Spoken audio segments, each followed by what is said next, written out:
hemos permitido que algunas cosas lleguen a nuestras vidas. Y esas cosas que han llegado a nuestras vidas abrieron puertas muy grandes. Y entonces Dios tiene un ejército, que es como si fuera un enjambre de abejas, que está preparado.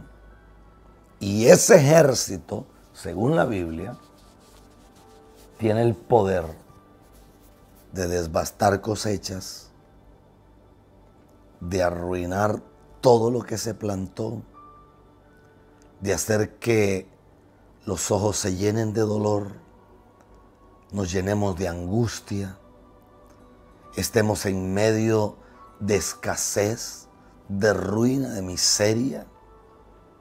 Cuando este libro dice que Jesús o Yeshua se hizo pobre para que nosotros estemos enriquecidos. Y este libro dice que Dios es bueno y bueno. En gran manera Dios es bueno para siempre. Su misericordia son nuevas cada mañana. Sin embargo, ese Dios que bendice, ese Dios que da, según la Escritura, también quita. Y este es un tema tan extenso que yo podría hablar meses sobre esto, pero meses. Entonces empezamos el tema sobre, o a darle continuidad aquí en Argentina, sobre lo que hemos hablado en Costa Rica sobre Joel. Joel dice: salga de su cámara el novio de su tálamo, y habla del novio de la novia, y lloren los ministros de Dios entre la entrada y el altar. Dice que el alfolí se pudrió, dice que no habrá ofrendas, dice que se terminará todo. Y nosotros estamos en medio de una crisis, pero de una crisis muy grande, muy grande. Y mientras yo hablaba aquí en Argentina, mi corazón empezó a saltar. ¿Por qué razón? Porque cuando Pedro se detiene en el libro de los Hechos, en el día 50, que es el día de Pentecostés,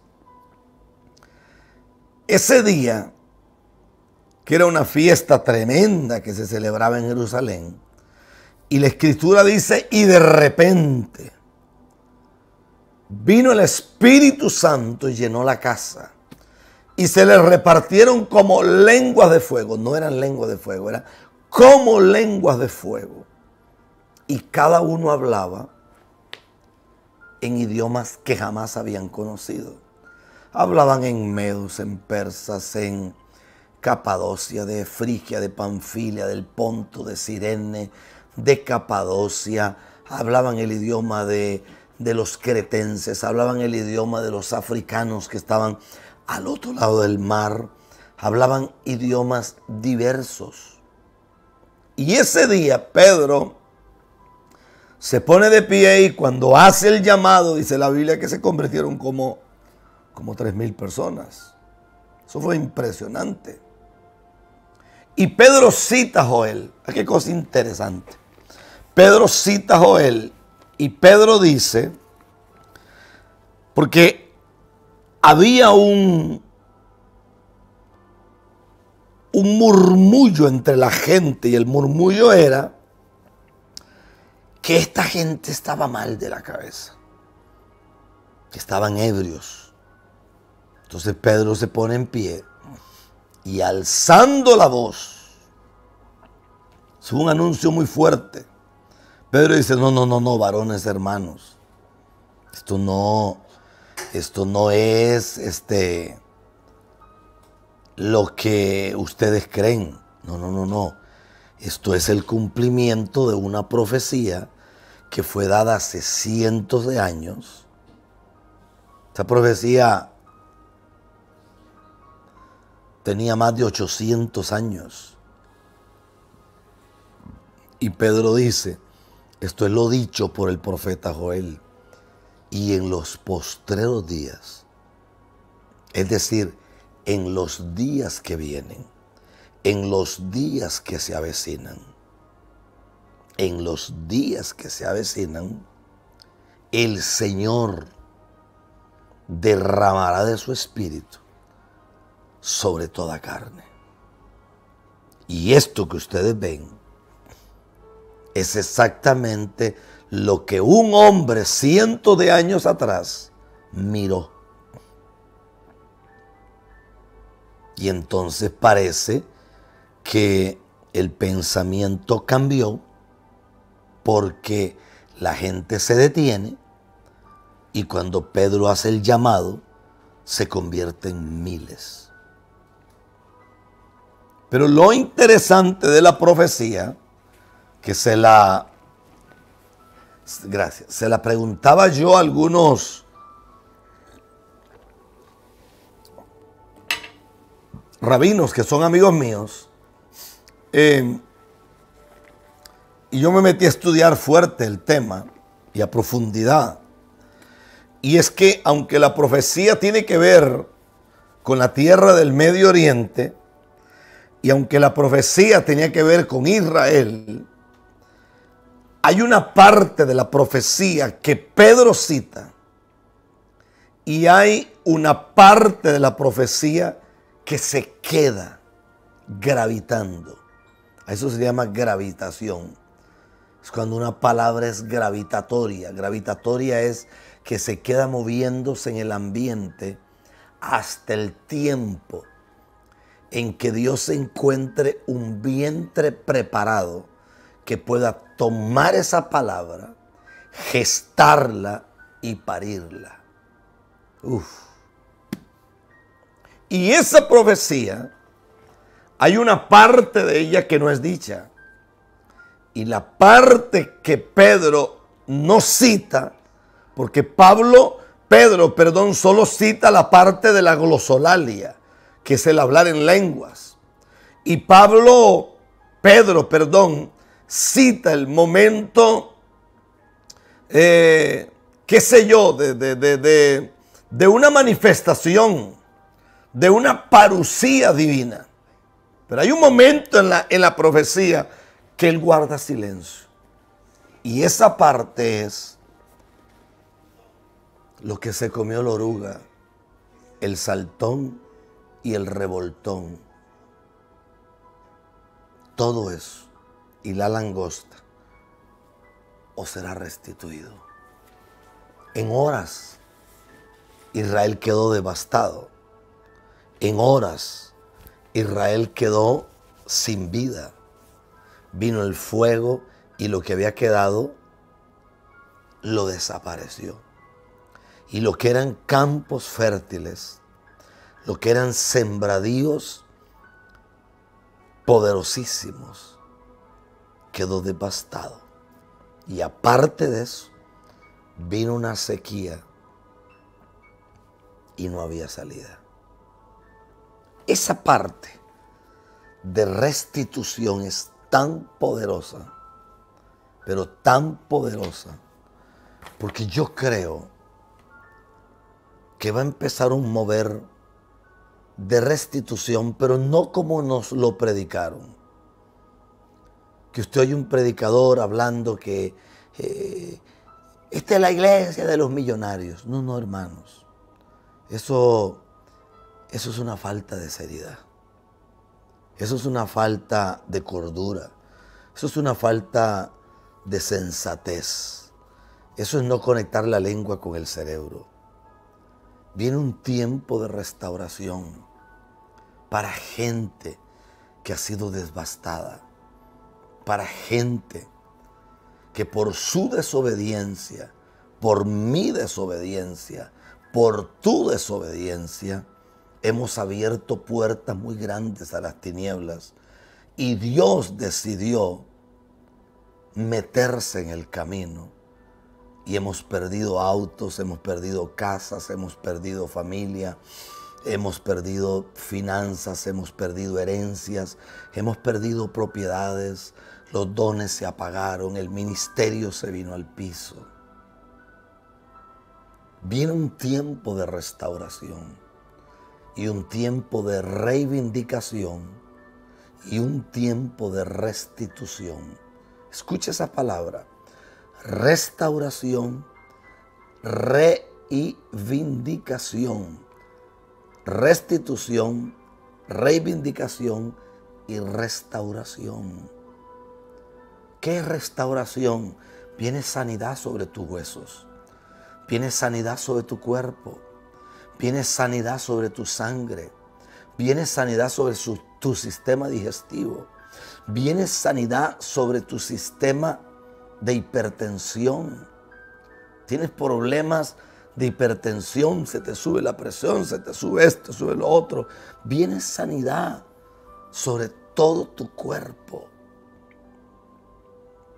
Restitución es que lo que perdiste, Dios va a decidir darte algo nuevo, que se te olvidará lo que perdiste, o lo que te fue quitado, o lo que me fue quitado.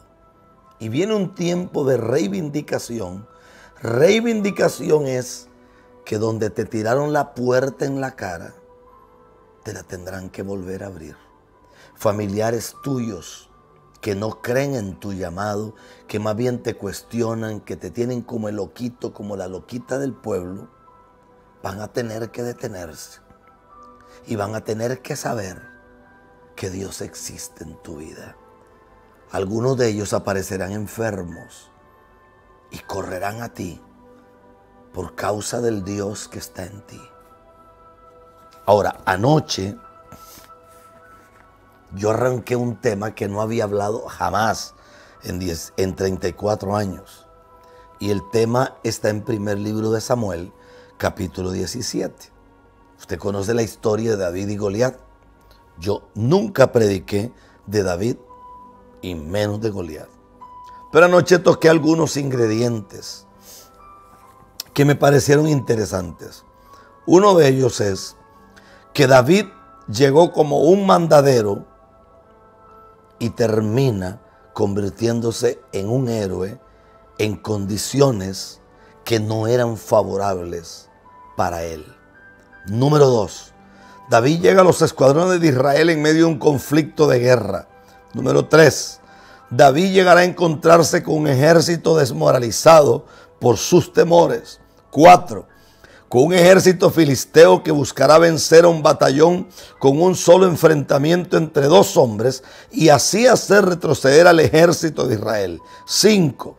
El ejército de Israel era mayor en número, pero los filisteos fueron hábiles para mover la balanza a su favor y poner una situación a su favor. 6. Pusieron su mejor hombre al frente, Goliat.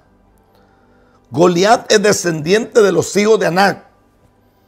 Goliat es un gigante, un tipo que medía varios metros. Oiga bien, Goliat. Número 7. Un ejército tan numeroso no tenía hombres valientes, pregunto yo. Seguramente que sí. Número 8. La cantidad no define tu victoria en la guerra, sino el espíritu que tengas para la guerra. 9. El ejército de Israel se dejó tomar por el temor. Ahora, ¿en qué situación acontece esto? 10. En una tierra que les pertenecía. 11. Contra un enemigo que ya estaba vencido, según la Biblia, según el verso 26. Por un solo hombre. 12. Verso 8. 13. El ejército de Israel tenía la victoria, pero en su mente había derrota. Y aquí hay una máxima.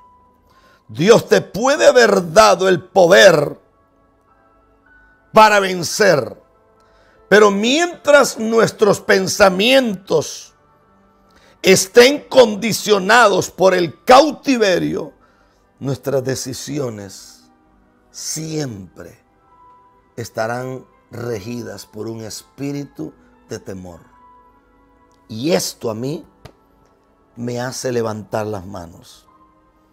Las características de un hombre de guerra o de un hombre en guerra por su táctica, tamaño, fuerza, demostró la realidad y el espíritu de todo un ejército. ¿Quién era ese hombre? Era Saúl.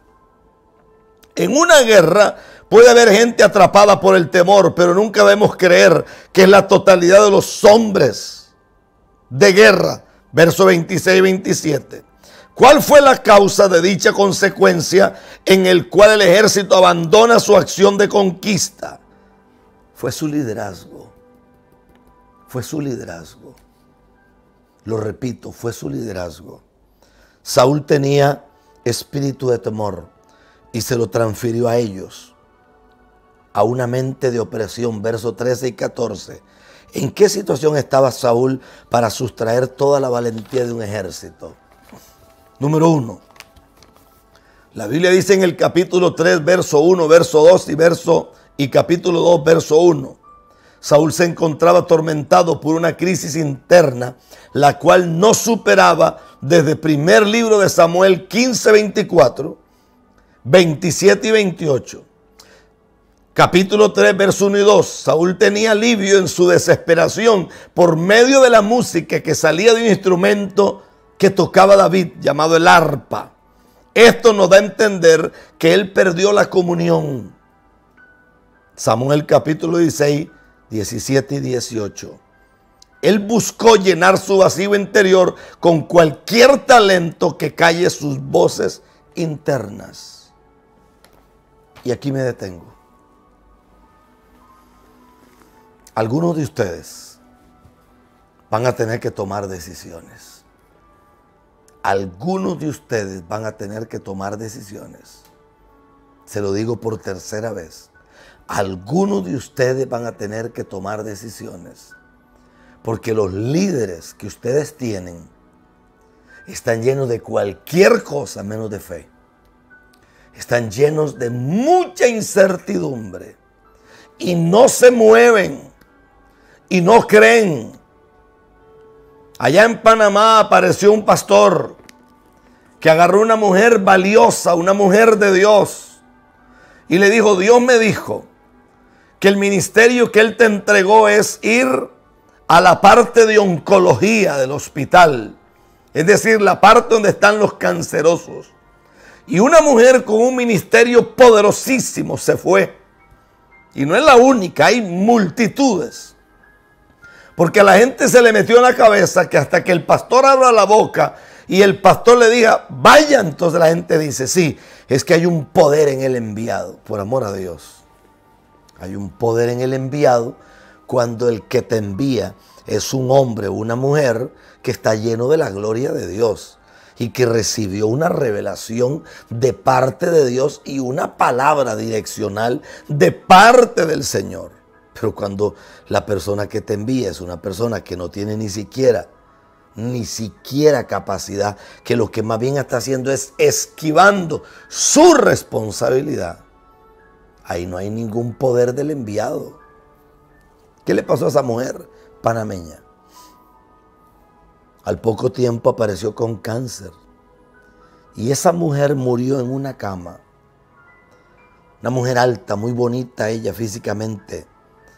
Una mujer que nunca se había casado. Una mujer que se había guardado para Dios.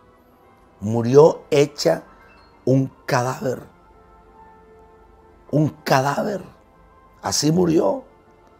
Hecha un cadáver. Es más, ver a esa mujer en sus últimos días era realmente para mucha gente cuestionar a Dios. Porque era una tragedia. Era realmente una tragedia. Escúcheme. Y esto es algo tan fuerte. Pero tan fuerte. Y yo digo que Dios nos ayude. Que Dios nos ayude porque estamos en medio de tantas cosas. De tantas cosas. Tanta gente que ha sido enviada. Tanta gente que se les ha enviado a morirse. Yo conozco pastores que me escriben alrededor del mundo, gente que dice: hermano, yo tenía un trabajo, pero a mí me dieron una palabra, y la palabra que me dieron fue: salga a pastorear, salga a pastorear. Fulano, el superintendente, el supervisor, el obispo, me mandó a pastorear un campo. Nunca me visitaron, nunca me llamaron, nunca les importó si yo comía, si yo bebía. Nunca me enviaron una ofrenda. Pasé hambre, pasé necesidad. Mis hijos se quedaron hasta sin zapatos. Mi esposa se quedó sin ropa. Yo tuve que predicar con unas sandalias porque no tenía zapatos. Al final del camino me escriben pastores que dicen: yo abandoné el ministerio porque nos íbamos a morir de hambre. Y después nos tacharon de cobardes, que es que no pagamos el precio. No, eso no es así. Eso no es así. Cuando tú caminas con un líder, es que la Biblia dice que del hombro para arriba nadie era más alto que Saúl. Cuando Saúl escucha a aquel paladín llamado Goliat desafiando al pueblo de Israel o al ejército, denme un hombre.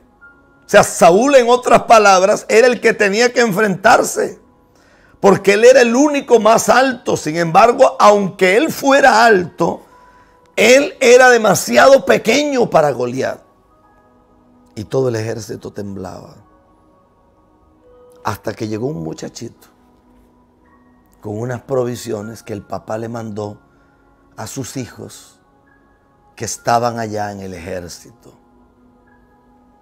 Ahí estaba Eliab, ahí estaba Abinadab, ahí estaba Sama, que eran unos muchachos altos, elegantes, muy bonitos ellos. Y llega David, que era el hijo nacido fuera del hogar. Era el bastardo, era el paria, era el patito feo, era el que habían puesto a cuidar ovejas, era el que no calificaba. Y llega, y cuando escucha aquello, lo que sus hermanos no sabían era que a este David Dios lo había preparado en el campo. Este muchachito que parecía tierno, que era rubio, que era un muchacho muy hermoso, muy bonito, Dios lo había preparado. Se había enfrentado a leones, se había enfrentado a osos, se había enfrentado a lo peor. Y este muchacho había cuidado el rebaño de su padre. Abro paréntesis. Has estado en medio de un desierto. Has estado en medio de una crisis. Has estado en medio de llanto. Has estado en medio de dolor. Te lo voy a decir más cerca. Has estado en medio de incertidumbre. Has estado en medio de lágrimas. Has estado en medio de enfermedades. Has estado en medio de tantos dolores. Has estado en medio de tantas angustias. Has estado en medio de tantas incertidumbres que tú te preguntas: ¿será que Dios está conmigo? ¿Será que Dios no me ha dejado? ¿Será que Dios tiene todavía algún plan conmigo? ¿Será que Dios tiene algo que realmente valga la pena para mí? Ni cuenta te diste que te enfrentaste a la enfermedad y venciste. Te enfrentaste a la prueba y venciste. Te enfrentaste a 1000 cosas y venciste. Cada cosa a la que te enfrentaste era tipología de león, era tipología del oso, era tipología de las fieras a las que se enfrentó David. Y venciste. Te han menospreciado. Has vestido hasta de la peor manera. Te han dicho tonto, te han dicho bruto, te han dicho ignorante, te han dicho cállate la boca porque lo que tú dices no es de Dios. Te han tachado de brujo y de bruja. Te han tachado de hijo del diablo. Te han tachado de rebelde. Te han tachado de ser una persona que no se sujeta. Te han dicho en la cara que lo tuyo no es de Dios. Pero hoy estás delante de un pueblo atemorizado. Tu mamá está atemorizada. Tu papá vivió en temor toda la vida. Tus hermanos están angustiados. La gente que te rodea tiene miedo. Hay un paladín llamado Goliat que ha desafiado a tu familia, ha desafiado a tu generación, ha desafiado a los tuyos y se ha burlado de ellos. Y hoy Dios se detiene frente a ti. Y Dios te dice, tú eres mi David. A ti te voy a levantar para quitar la vergüenza de la casa de tu padre, para quitar la vergüenza de tu familia. ¿Cómo podía ser posible que Israel tuviera miedo si estaban en su propio territorio? Se supone que en mi territorio yo tengo autoridad, pero no la tenían. Se supone que en mi territorio yo soy el que mando. Se supone que el ejército de Israel era mayor que el de los filisteos. Pero ellos tenían dos problemas. El primero fue que la táctica de los filisteos fue demasiado buena. Dijeron, búsquenos un hombre, no peleemos, busquen un hombre. ¿Por qué? Porque seguramente los filisteos ya sabían que Saúl era un cobarde. Y ellos sabían, si atemorizamos al líder, se atemoriza el ejército completo. Hasta que David llegó. Y David dijo, ¿quién es ese incircunciso que se atreve a desafiar a los escuadrones del Dios vivo? Ni siquiera David dijo los ejércitos, dijo los escuadrones del Dios vivo. Escuadrones del Dios vivo. Escuadrones. El que tiene oídos para oír, que oiga. Los escuadrones del Dios vivo.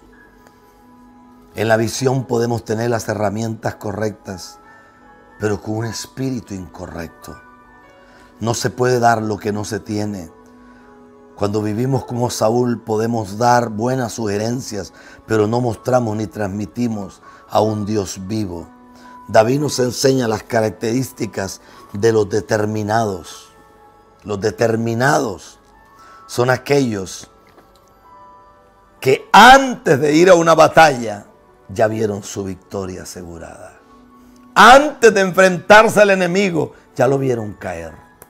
Antes de enfrentarse a un reto, ya vieron la salida.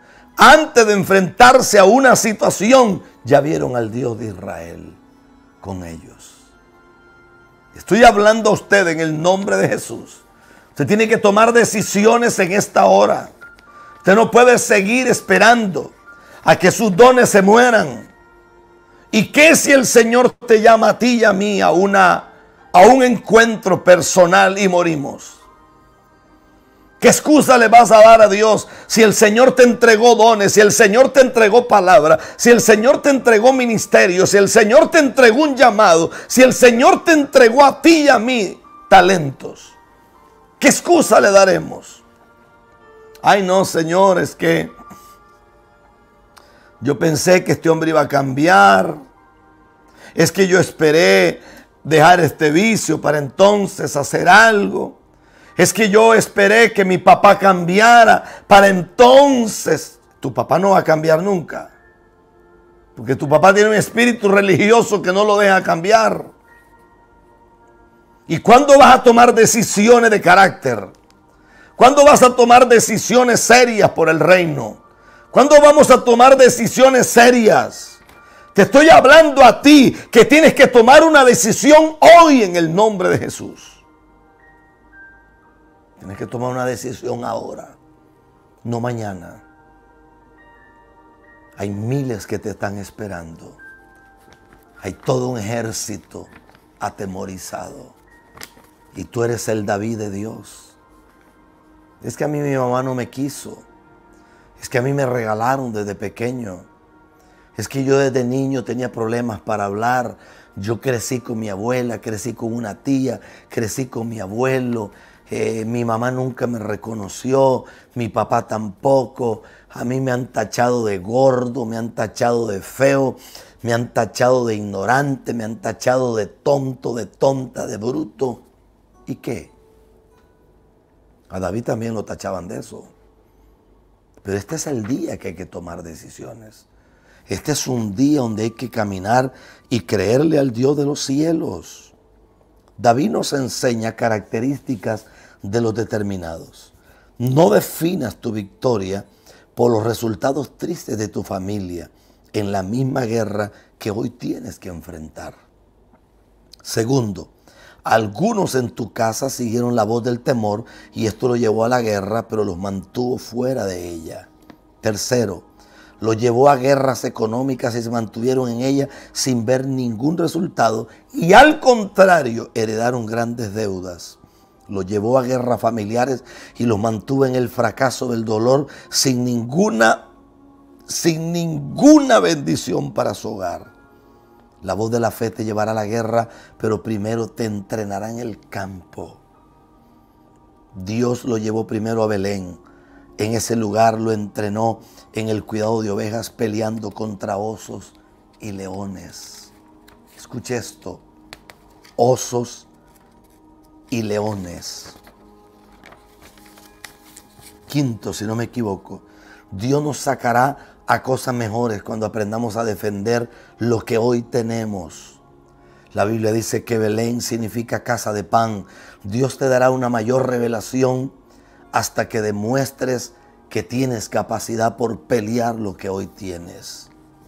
Para la guerra del asfalto en el que vivimos hoy, para ponerle otro nombre, o la guerra de las urbes, o la guerra del cemento, lo único que necesitamos es un espíritu de revelación. Un espíritu que nos catapulte, que nos mueva, que nos enseñe, que nos redireccione en el nombre de Jesús. La obediencia te puede sacar de ser un anonimato a convertirte en un rey. La Biblia dice que David salió de Belén con una carga de alimentos, pero con una revelación en su espíritu. David salió con una carga de alimento en los hombros, sin ni siquiera saber que ese día comenzaba lo más grande de su vida. La tercera máxima: la obediencia me seguirá enseñando, aun cuando tengo una revelación en mi espíritu, que es tiempo de pelear una batalla mayor. Te heredaron deudas, tu papá, tu mamá, toda la vida en medio de la miseria. Tu familia viene de vivir una vida caótica, paupérrima. Parecían nómadas, se movían de un lado para otro, hasta hoy. Porque hoy el Dios de los cielos, hoy el Dios de los cielos te dice a ti: tú eres mi David. Tú le quitarás la vergüenza a la casa de tu padre. Tú le quitarás la vergüenza a la casa de tu familia. Tú hoy caminas sobre serpientes y escorpiones. Hoy verás la mano del Dios viviente. Hoy verás el poder del Altísimo. Hoy te moverás a dimensiones de gloria que no te habías movido nunca en tu vida.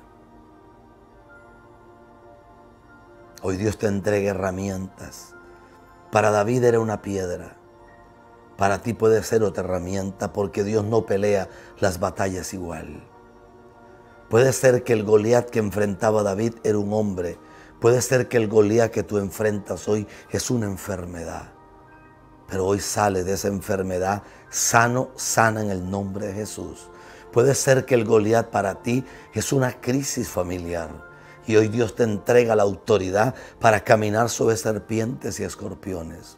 Puede ser que para Goliat David era muy pequeño. Puede ser que para los brujos y las brujas dicen, no, este hombre es insignificante. Lo que no saben es que tú estás lleno de poder, estás lleno de fe, estás lleno de gloria, estás lleno de autoridad. Estoy hablando a usted en Instagram. No sé cuánta gente hay conectada. 150 personas.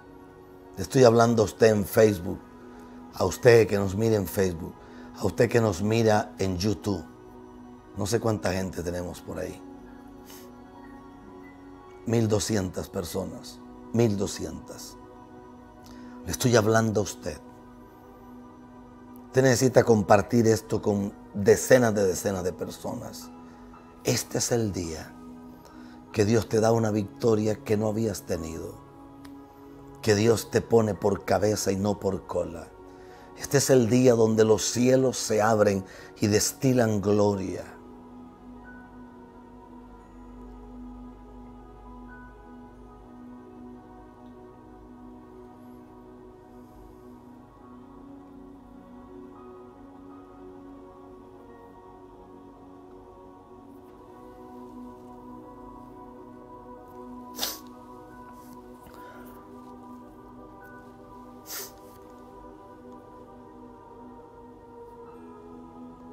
Son tantos años de aflicción, tantos años de lucha, tantos años de prueba. Y voy a decir algo que normalmente nunca digo. En esta misma hora, tú vas a sentir donde Dios te pone armas que tú no tenías. Algunos van a sentir donde Dios les pone una espada. La Biblia dice que hubieron batallas donde se armaron con azadones, se armaron con tridentes, se armaron con martillos, con hachas. Este es el día donde Dios te da armas que tú no tenías, donde Dios te da armas que tú no conocías. Donde Dios vas a sentir cómo el poder de Dios viene sobre ti ahora mismo. He dicho ahora mismo. Vas a sentir el fuego de Dios sobre todo tu cuerpo. Vas a sentir el poder de Dios sobre tu vida entera. Vas a sentir la gloria de Dios sobre todo tu ser. Vas a sentir el fuego del Espíritu Santo sobre todo tu ser. En el nombre glorioso de Jesús. Son años.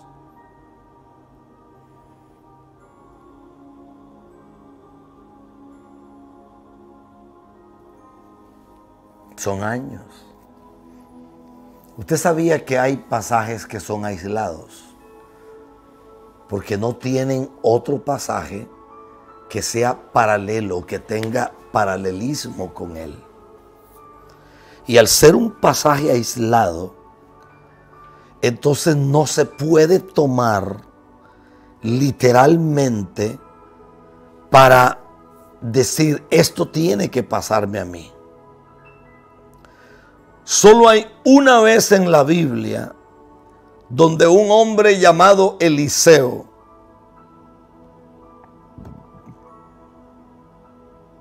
solo una vez en la Biblia, y lo que voy a reventar es una bomba.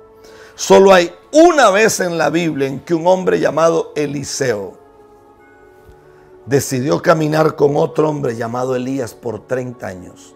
30 años, 30 años. Y al final se le cae el manto a Elías y a Eliseo le dan una doble porción del espíritu de Elías. Hoy todo el mundo anda atrás de los mantos de los predicadores.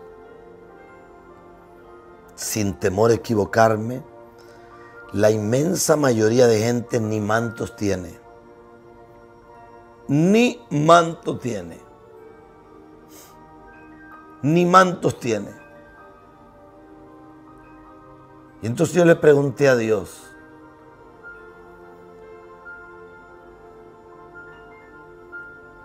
¿por qué Jesús que es la máxima expresión de gloria en esta tierra, no andaba un manto, no caminaba con un manto. Pedro tampoco tenía manto. Parece que el que tenía manto era Pablo, porque manda a buscar el manto y el capote, que lo había dejado en un lugar. Nunca más nadie volvió a abrir aguas. Jesús caminó sobre las aguas, pero no las abrió. No las abrió. Qué interesante es eso. Parece que en Moisés las aguas se tienen que abrir. Parece que en los profetas como Eliseo y Elías, del agua tiene que salir lo que se perdió cuando se perdió el hacha. Pero parece que en Jesús el agua ni se abre, ni devuelve el hacha que se pierde, sino que más bien nos envían a caminar sobre las aguas. Camina sobre tus temores, camina sobre tus circunstancias. Deja de andar buscando el manto de los hombres. Deja de andar buscando que los hombres te den algo. Levanta las manos porque Dios te va a entregar a ti lo que a ti te pertenece. Te va a entregar lo que es tuyo. Te va a entregar lo que es tuyo y solamente tuyo.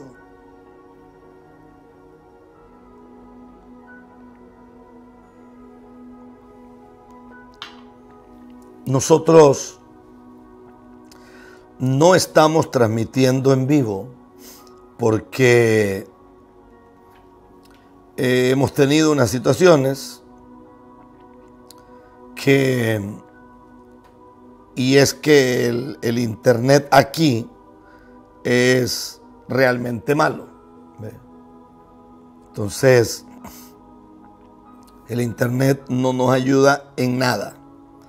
Y al no ayudarnos en nada, entonces eso quiere decir que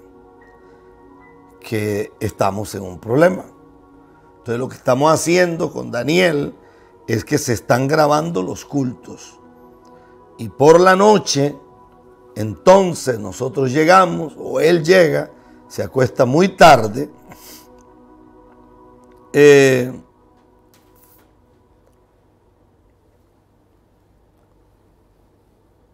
Y entonces, al llegar tan tarde, pues se sube la prédica que dimos.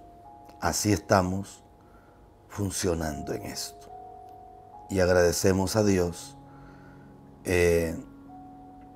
por todo lo que Dios está trayendo. Me acaban de informar que India mandó un misil a Pakistán y bombardearon los Emiratos Árabes Unidos. Entonces, es tiempo de despertar. Hablaba con una hermana de Alemania, dice que la maestra se vistió de bruja, pero la maestra no era maestra normal, era la pastora. La pastora se vistió de bruja y se puso unos cachos para darle clase a los niños. Qué cosa terrible. Y se vistió de negro. Usted no tiene idea la cantidad de brujos y de brujas que hay en el planeta entero ministrando en los altares. Por eso Dios te levanta a ti en este día final para quitar la vergüenza a la gente que te rodea. Tú eres el David de Dios. Y yo levanto mi mano y te bendigo. Deja de correr atrás de los hombres. Corre atrás de Jesús. Corre atrás de su presencia. Corre atrás de su palabra. Corre atrás de su gloria. Y Dios te va a premiar. Y Dios te va a honrar. Y Dios te va a exaltar de la manera como Él quiere hacerlo. Padre, en el nombre de Jesús, bendigo la vida de tus hijos. Bendigo la vida de tus hijas. Oro para que tu gracia y favor venga sobre ellos. En el nombre glorioso de Jesús, oro para que el poder del Espíritu Santo los envuelva y la gloria de Dios venga sobre ustedes. La gloria del Altísimo los cubra en el nombre de Jesús. Oro para que el fuego de Dios los llene, los llene, los llene, los llene y los llene en el nombre que es sobre todo nombre. Y el poder de Dios venga sobre sus vidas. En el nombre glorioso de Jesús. Gracias, Señor. Que Dios me los cuide mucho. Los amamos y los bendecimos. Nunca olvide que ustedes son lo mejor que nos ha pasado. Ustedes son una bendición. Cada país que llegamos son multitud de personas. Ancianos, ancianas, hermanos, hermanas, muchachos, señoritas, niños, niñas que se nos acercan. Y ver gente que me dice, usted es mi pastor. Gente que nos abraza llorando. Quería conocerlo, pastor. Para mí, esa es una responsabilidad muy grande. Los amamos, los bendecimos y agradecemos a Dios por la vida de ustedes. Algunos se acercan con ofrendas.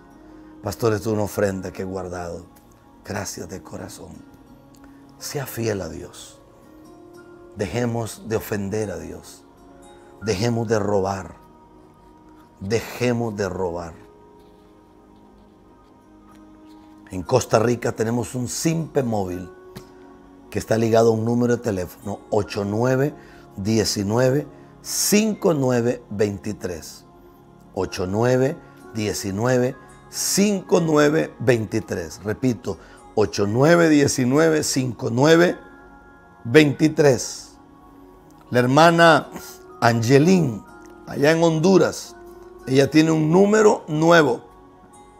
93 58 03 62. 93 58 03 62. Qué gente fiel, gente de Dios en Honduras, gente preciosa de Dios.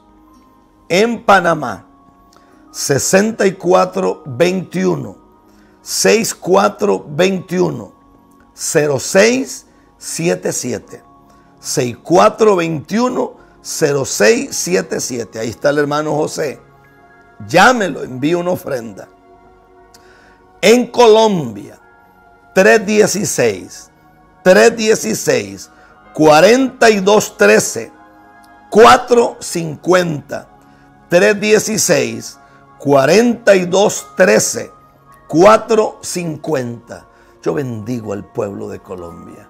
Qué gente generosa, qué gente fiel a Dios. En Chile, 4622 3306. 4622 3306. Ahí está la hermana Silvana. En Colombia está la pastora Débora. Aquí en Argentina, wow. Yo me quedé con la boca abierta de ver la gente tan dadivosa y tan fiel que hay aquí en Argentina. 911 6475. 911 6475 8589. 911 6475 8589. Ahí está el apóstol Ortieli. Y en República Dominicana abrimos una cuenta en lo que es Banreservas. Ahí abrimos una cuenta en Banreservas y el número de cuenta es, papel y lápiz corriendo, 9604 9604 34 38 41. Repito, República Dominicana, gente de Dios que hay ahí, pero por miles. 96 04 34 38 41. Repito, 9604 34 3841. Eso está ligado a un número de pasaporte, que es el número mío, que se lo vamos a cambiar en los próximos días porque no hemos podido hacerlo. Y el número de pasaporte mío es 10789 10789 0143. Ban Reservas. Si usted le puede tomar un capturito ahí en ese capture, puede tomar la foto a eso